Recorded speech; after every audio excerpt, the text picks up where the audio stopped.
ایک economic order ہوگا اور سب سے بڑی بات ایک مذہب ہوگا اور ایک خدا ہوگا. یہ ہے سب سے بڑی بات.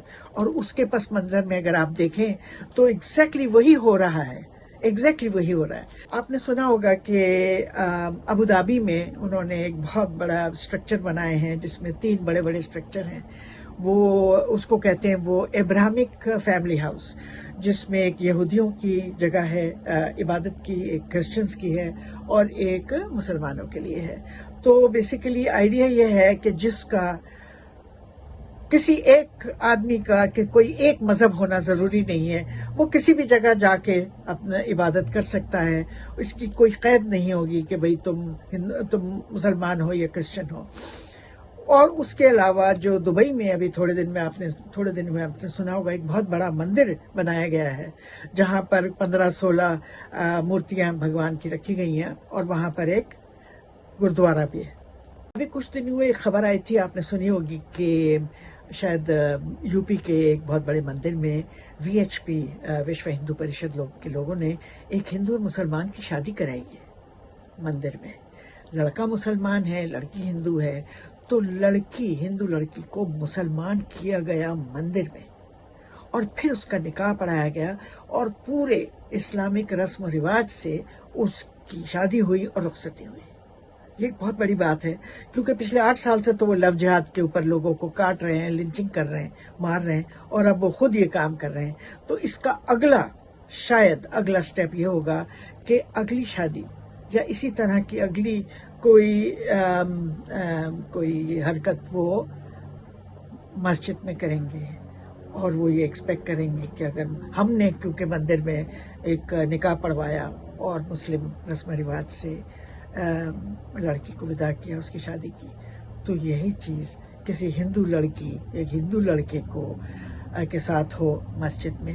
تو میرا اپنا خیال ہے کہ جو لوگ کہہ رہے ہیں، ہو سکتا ہے میں غلط ہوں، مگر جو لوگ کہہ رہے ہیں کہ اب اذان میں اللہ کے بجائے اوم آئے گا، اور جو انہوں نے ابھی ایک مندر میں کرایا ہے وہ شاید اب ایک مسجد میں بھی وہ ایکسپیکٹ کریں گے، جس پہ مجھے تھوڑا سا مسئلہ، مجھے کوئی پرسنلی مسئلہ نہیں ہے، مگر یہ کہ ہندوازم میں ایک لچک ہے جہاں پر یہ سب ہو سکتا ہے. ان کے اتنے خدا ہیں، وہ ایک خدا کو اور لے لیتے ہیں، اتنے سارے کسٹمز ہیں، وہ ایک ریچول اور ایکسیپٹ کر لیتے ہیں.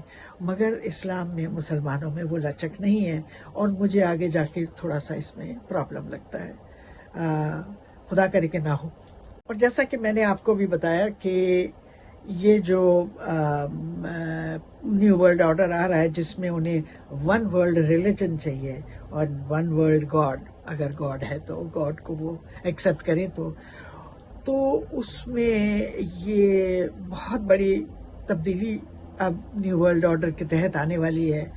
بہت بڑی تبدیلی آئے گی اور اس میں کافی تلاطم ہوگا، کافی انتشار پھیلے گا، کچھ دنگے بھی، فساد بھی ہو سکتا ہے ہوں، کیونکہ ایک سسٹم جو کئی ہزار سالوں سے چلا آ رہا ہے، جب اس کو بدلا جائے گا تو ظاہر ہے اس میں کچھ نہ کچھ تو اتھل پتھل ہوگی.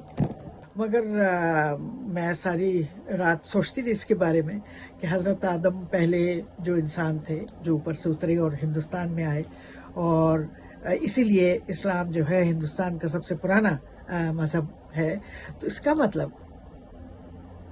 کا مطلب کہ اب گھر واپسی مسلمان کی نہیں ہوگی، گھر واپسی ہندوؤں کی ہوگی، کیونکہ اسلام سب سے پہلا مذہب تھا. تو یہاں پر مجھے کچھ کنفیوژن ہے اور میں چاہوں گی کہ کوئی اس بات کو تھوڑا سا میرے لیے وضاحت کر دیں. بات رہی کہ ہم سب حضرت آدم کی امت سے ہیں، تو بہت سے سائنٹسٹ ہیں جو نہیں بلیو کرتے، جو کہ بھئی کیونکہ جو بلیف سسٹم ہے وہ یہ کہ عقیدہ جو ہے وہ یہ کہ کریشنسٹ اور ایولوشنسٹ، بہت سے لوگ سمجھتے ہیں کہ ہم ایوالو ہوئے ہیں، ہم جانور سے ایوالو ہو کر کے یہاں تک آئے، کسی بیکٹیریا سے ایوالو ہو کے آئے، اور باقی لوگ کہتے ہیں کہ نہیں، حضرت آدم آئے تھے. اور ظاہر ہے کہ جو یہودی ہیں، جو کرسچن ہیں اور جو مسلمان ہیں وہ اس میں حضرت آدم میں بلیو کرتے ہیں. مگر میں یہ سوچ رہی تھی کہ کیا میری شکل، میں ایک سائنٹسٹ ہوں، تو کیا میری شکل حضرت آدم سے ملتی ہے یا اس بیکٹیریا سے ملتی ہے.